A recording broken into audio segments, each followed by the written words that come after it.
अध्याय 9 जीवन का मूल यम व योग क्रियाएं। आज पाठशाला में बच्चे स्वेच्छा से विषय चुनकर भाषण देने आए हैं। भाषण को सुनने के लिए विद्यार्थी बड़े उत्सुक हैं। प्रतियोगिता शीघ्र ही शुरू होने जा रही है। भाषण प्रतियोगिता शुरू होने से में कुछ समय है, इसलिए विद्यार्थी परस्पर बातचीत कर रहे हैं। विकास: मैंने तो देश में भ्रष्टाचार विषय पर भाषण तैयार किया है। तुम बताओ संचिता, तुमने कौन सा विषय चुना है? संचिता: मेरा विषय है महात्मा गांधी की शिक्षाएं। विकास: अरे वाह, मगर पुरुषोत्तम ने तो मूल्य शिक्षा विषय पर भाषण तैयार किया है। इतने में विद्यार्थियों को विद्यालय के हाल में प्रतियोगिता के लिए बुला लिया गया। विकास तथा पुरुषोत्तम ने भाषण देकर सामाजिक समस्याओं पर प्रकाश डाला। अब संचिता भाषण देने लगी। संचिता: मान्यवर गुरुजन, परम आदरणीय उपस्थित समूह व समस्त विद्यार्थीगण, मैं गांधी जी के जीवन आदर्शों के निचोड़ को आपके समक्ष प्रस्तुत करने जा रही हूँ। सत्य, अहिंसा, अस्तेय, ब्रह्मचर्य तथा अपरिग्रह मेरे द्वारा चुने गए कुछ बिंदु हैं जिन्होंने मुझे प्रभावित किया है। अहिंसा यानी मन, वचन व कर्म तीनों से हिंसा न करना ही अहिंसा है। दूसरे शब्दों में, न हिंसा करो, न हिंसा के प्रति सोचो व न ही मन में हिंसा का विचार आने दो। आज के युग में अहिंसा का लोप होने के कारण ही अनेक समस्याएं उत्पन्न हुई हैं। आतंकवाद, लड़ाई झगड़े, कलह, द्वेष आदि हिंसा वृत्ति का परिणाम है। अतः हमें जीवन में अहिंसा के मार्ग पर चलना चाहिए। सत्य यानी सच कहना, विवेकशीलता, मन, वाणी तथा दृष्टि से किसी भी वस्तु या विषय को उसी रूप में प्रकट करना सत्य कहा जा सकता है। यदि हम सच बोलें तथा तथ्यों से छेड़छाड़ न करें तो समाज में शांति का प्रसार होता है। सत्य बोलने वाले व्यक्तियों को यश, सम्मान व वाक सिद्धि प्राप्त होती है। अस्तेय का अर्थ है चोरी न करना। किसी भी प्राय वस्तु या विषय अथवा कृति को जानबूझकर छुपाना या अपना बनाकर प्रस्तुत करना चोरी है। आज चोरी की समस्या विकट है। यदि हम लोभ व लालसा का त्याग करें तथा सादा जीवन, उच्च विचार का आदर्श गांधी जी की तरह अपनाएं तो चोरी की आदत से मुक्ति मिल सकती है। ब्रह्मचर्य चरित्र निर्माण की ओर आवश्यक कदम है। ब्रह्म ज्ञान की ओर ले जाने वाला आचरण ही ब्रह्मचर्य है। विवाह के पश्चात भी अवैध संबंध किसी अन्य नारी से बनाना नैतिक अपराध है। इससे एड्स जैसी बीमारियां फैलती हैं। अतः मानव को अपने जीवन, विद्यार्थी जीवन में ब्रह्मचर्य तथा विवाहित जीवन में साथी के प्रति वफादारी का कर्तव्य निभाना चाहिए। अपरिग्रह का भाव है अति संचय न करना। अपनी मूल आवश्यकताओं से अधिक अन्न, धन व वस्तुओं का संचय करना अनुचित है, क्योंकि जब व्यक्ति ऐश्वर्यपूर्ण जीवन के लिए विविध साधनों को जुटाने का प्रयास करता है तब सीमित आय से काम नहीं चलता। इसी कारण भ्रष्टाचार, चोरी, हत्याएं, अनैतिक संबंध, झगड़े, विवाद आदि बढ़ते हैं। यदि हम गांधी जी की तरह केवल उन्हीं वस्तुओं का संग्रह करें जिनसे हमारी व हमारे परिवार की मूल आवश्यकताएं पूरा हो तो समाज में सामंजस्य बनेगा, गरीबी व अमीरी की खाई घटेगी तथा समाज में भ्रातृत्व, सहयोग का प्रेम बढ़ेगा। इन्हीं शब्दों के साथ मैं अपनी वाणी को विराम देती हूँ।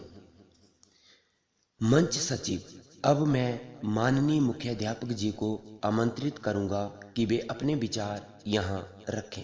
मुख्याध्यापक, प्रिय विद्यार्थियों, संचिता सहित अन्य वक्ताओं ने तो कई सामाजिक संस्कारों व समस्याओं पर प्रकाश डाला, लेकिन संचिता ने जिन 5 बिंदुओं पर प्रकाश डाला वे महत्वपूर्ण हैं।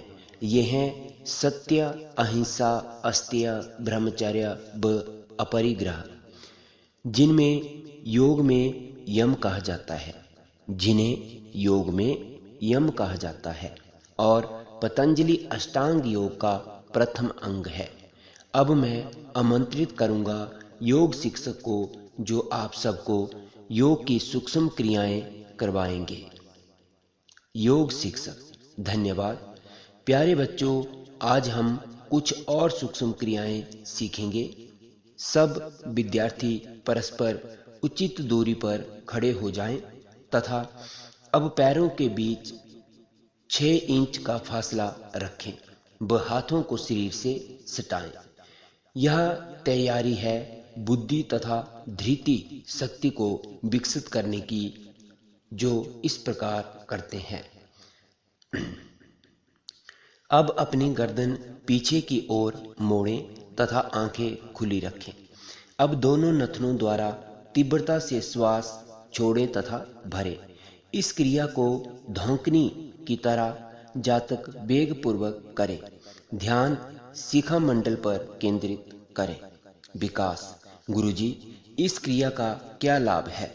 शारीरिक शिक्षक, इस क्रिया से बुद्धि तथा धैर्य आदि गुणों का विकास होता है, भूलने की बीमारी का उपचार होता है तथा शिखा मंडल आंतरिक रूप से शुद्ध होता है।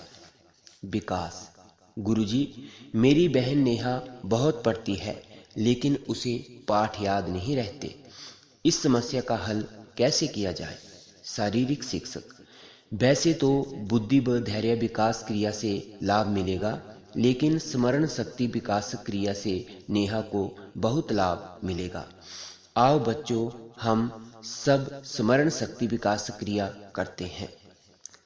सर्वप्रथम सब बच्चे अपने दोनों पैरों को परस्पर मिलाएं व दोनों हाथों को शरीर के साथ सटाएं।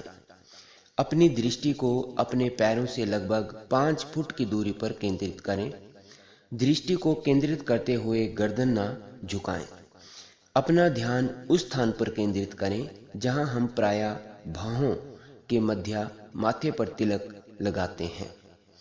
10 से 15 बार इस क्रिया को तेजी से श्वास भरते व छोड़ते हुए करें, जैसा कि लुहार की धौंकनी चलती है। लाभ, इससे बुद्धि व स्मरण शक्ति का विकास होता है तथा हमारी विस्मृति की समस्या हल हो जाती है। संचिता, गुरुजी, मेरी कलाइयों में दर्द रहती है, प्रायः ज्यादा लिखने के बाद ऐसा होता है, मैं क्या करूं?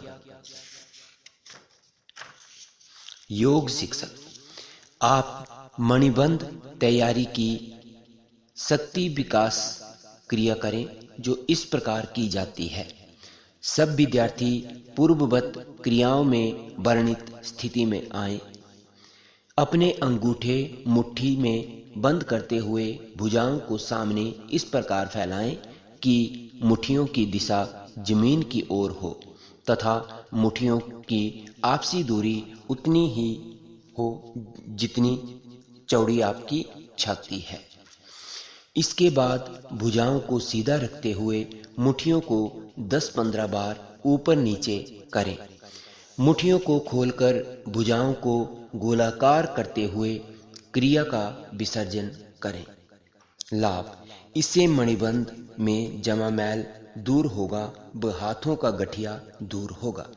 हस्त श्रमिकों के लिए यह अभ्यास वरदान है। विनय, गुरुजी, मेरे हाथों के पृष्ठभाग में दर्द रहती है, मुझे लिखने में कष्ट होता है, मैं क्या करूं? योग शिक्षक, कर पृष्ठ शक्ति विकास क्रिया आपकी समस्या का हल करेगी। पूर्व वर्णित तैयार स्थिति में खड़े होकर हथेलियों की दिशा जमीन की ओर केंद्रित करें।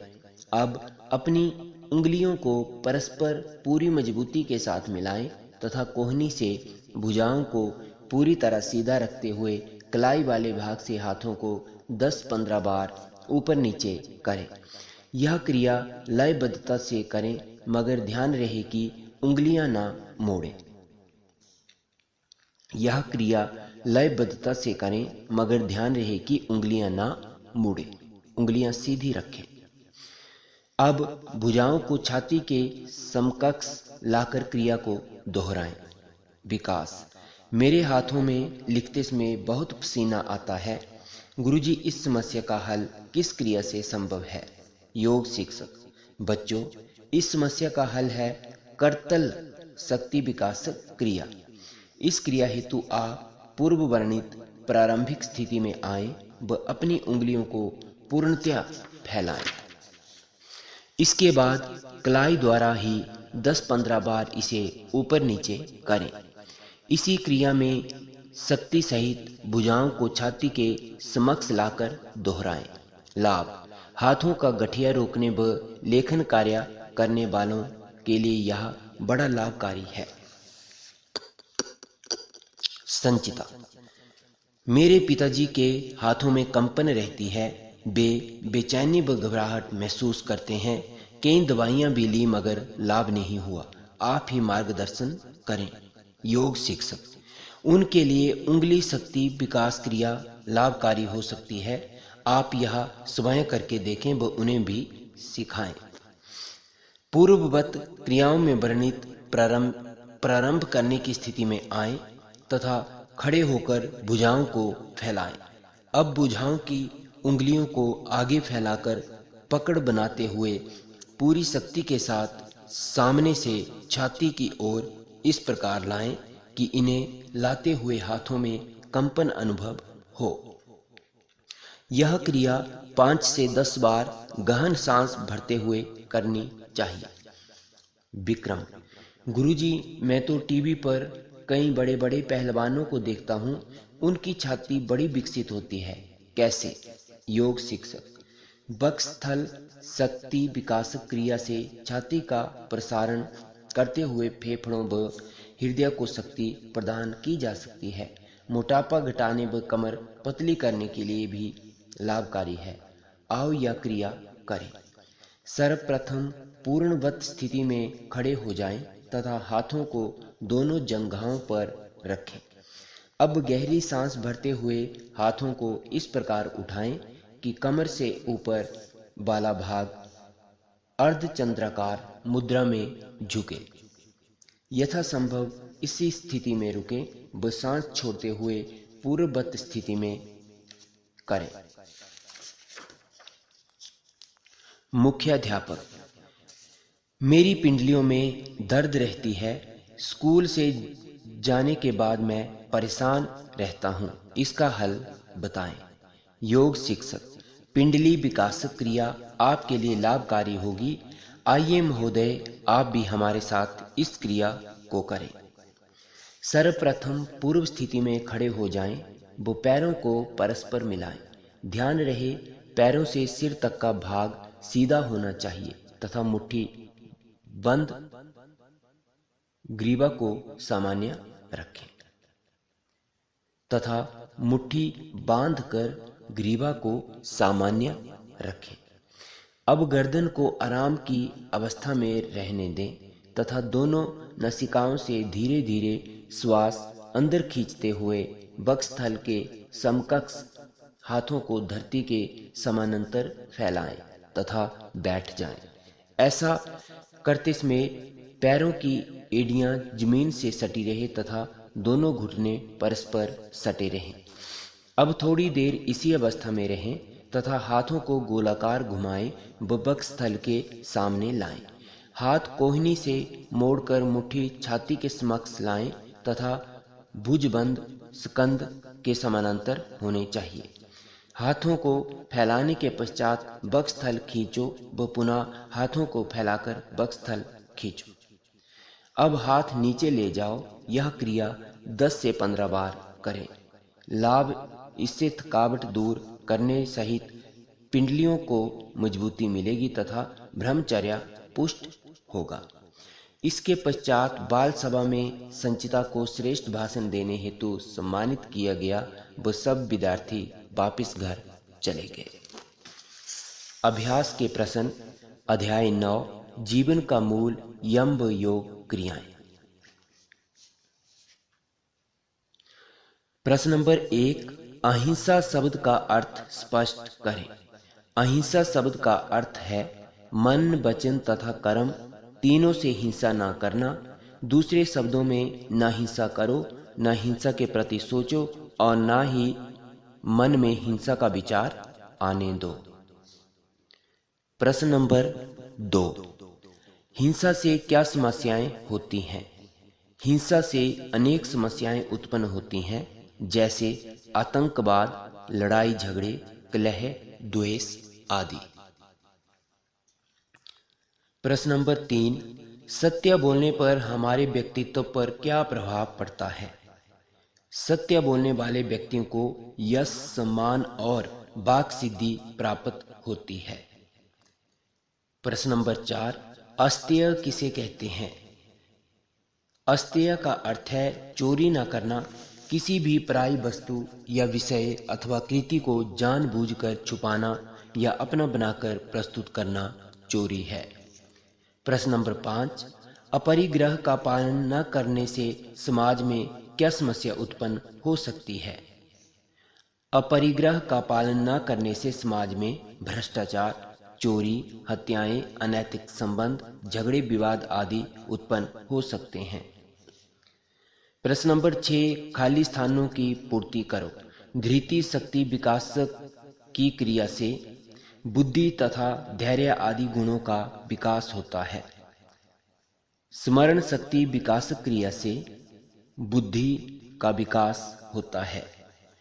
पिंडली शक्ति विकास क्रिया पिंडली रोग में लाभकारी है।